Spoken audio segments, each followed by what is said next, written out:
नमस्कार, मैं प्रीति दलाल, पत्रिका संवाद में आपका स्वागत है। राष्ट्रीय शैक्षिक अनुसंधान और प्रशिक्षण परिषद यानी एनसीईआरटी की पुस्तकों में जल्द ही एक बदलाव देखने को मिलेगा। दरअसल एनसीईआरटी द्वारा गठित एक समिति ने किताबों में इंडिया शब्द को हटाने की मंजूरी दे दी है। अगले सेट में अब इंडिया की जगह भारत नाम दिखाई देगा। आगामी वर्ष के लिए किताबों की प्रिंट का कार्य शुरू हो चुका है।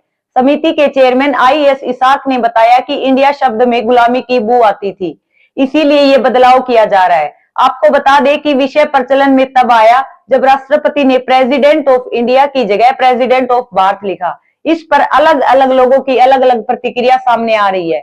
कुछ इसके पक्ष में है तो कुछ इसके विपक्ष में। आइए जानते हैं इस विषय पर हरियाणा शिक्षण संस्थान के प्रदेश अध्यक्ष डॉक्टर यशपाल यादव के विचार। देखिए, एनसीईआरटी ने जो भारत शब्द को छापना शुरू किया है तो एक अच्छी पहल लगती है कि इंडिया की जगह अब भारत कहा जाने लगेगा। वैसे तो संविधान में भारत और इंडिया दोनों ही शब्द लिखे हुए हैं कि हमारे देश के दो ही नाम हैं, इंडिया भी है, भारत भी है।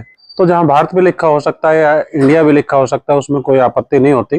पर फिर भी अगर भारत शब्द सरकार पढ़ाना चाहती है, भारत शब्द को प्रमोट करना चाहती है, तो उसमें कोई आपत्ति भी नहीं है।